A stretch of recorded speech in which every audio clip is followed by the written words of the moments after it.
Tinapay mula sa langit. A daily morning devotion with CRC family.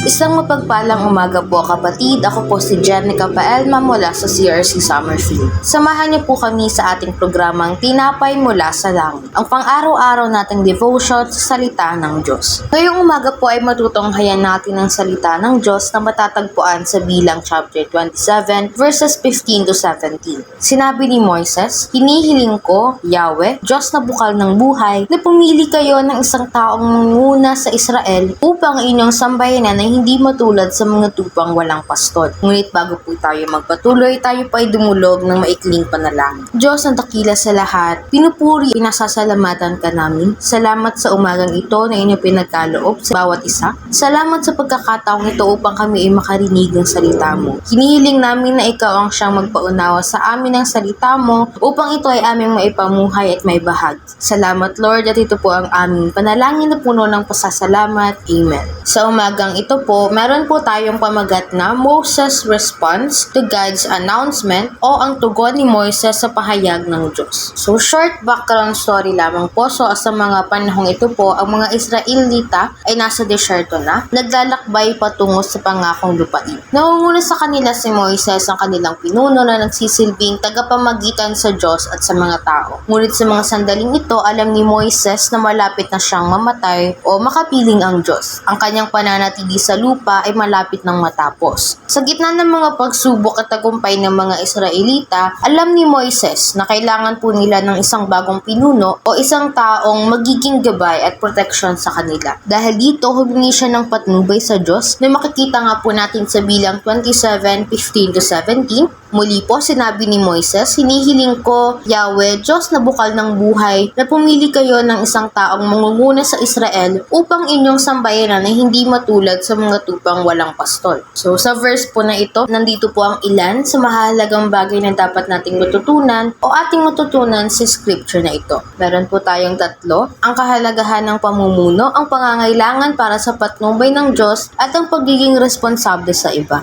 So, ang kahalagahan ng pamumuno. So, ang scripture po na ito ay nagpapakita ng kahalagahan ng pamumuno sa buhay ng mga tao. Isang mabuting pinuno po ay mahalaga para sa kaayusan, kapayapaan at patnubay ng isang komunidad. So, sa scripture po na ito, si Moises po ang parang naging figure para maipakita ang kahalagahan ng pamumuno. Ang pangalawa naman po ay ang pangangailangan para sa patnubay ng Diyos. Nais ni Moises na tiyakin na ang mga Israelita ay magkakaroon ng isang pinuno na pinili ng Diyos. Ang pagpili ng Diyos ay nagsisigurado na ang mga pinuno ay may karunungan, katapatan at pagmamahal sa mga tao. Sa paghingi ni Moises ng patnubay mula sa Diyos ay magpapakita po ng malalim niyang paniniwala at pananampalataya sa Panginoon. So sa mga panahong ito, alam po natin na si Moises ay malapit na nga pong mamatay, bagkus nanghingi pa rin po siya ng patnubay para sa kanya at para sa Israel, kung saan hiniling niya po na magkaroon ng pinuno na ang Diyos ang siyang pumili po dito. Ang pangatlo naman po ay ang pagiging responsable sa iba. Ang pagkaalala ni Moises para sa mga Israelita ay nagpapakita ng kanyang pagiging responsable sa iba. Kahit malapit na siyang mamatay, nag-aalala pa rin siya sa kapakanan ng kanyang mga tao o kanyang mga nasasakupan. So, para sa akin po, mahalaga ang pagiging responsable sa iba. So, bilang Kristiyano po, meron tayong responsibilidad po sa ating mga kapwa, responsibilidad po tulad po ng paggawa ng mabuti sa ating mga kahit simple good things po in our daily life. So bilang conclusion po, ang panalangin ni Moises ay nagpapakita ng kanyang pagtitiwala sa Diyos at ang kanyang pagnanais na makita ang kapakanan ng mga Israelita.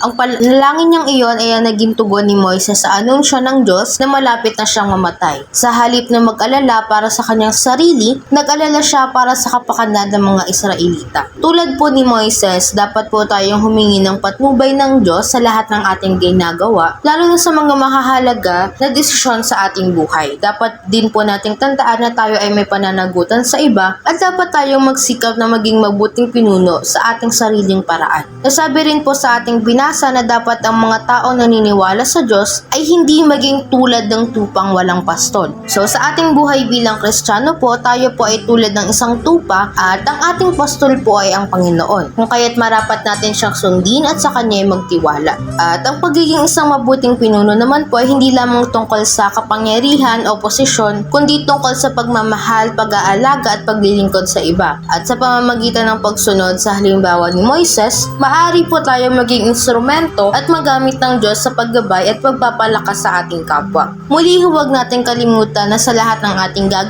gawin natin ang mga ito nang may patnubay ng Panginoon at para sa Kanyang ikapupuri, katulad na lamang po ng sinabi sa unang Korinto, chapter 10, verse 31. Kaya nga kung kayo'y kumakain o umiinom o ano man ang inyong ginagawa, gawin ninyo ang lahat sa ikararangal ng Diyos. Muli po, ako po si Janica Paelma at maraming salamat po sa inyong pakikibahagi sa ating programa. Lagi po nating pagnilayan ng salita ng Diyos mula sa ating puso dahil lubos ang magiging kaunawaan natin dito. Muli po, inyo kaming samahan bukas sa pagninilay ng kanyang mga salita dito sa programang Tinapay Mula sa Langit. Malaya po ninyong i-share ang video na ito upang kayo rin ay maging pagpapala sa iba. Pagpalain po tayo lahat ng ating Panginoon. Magandang umaga.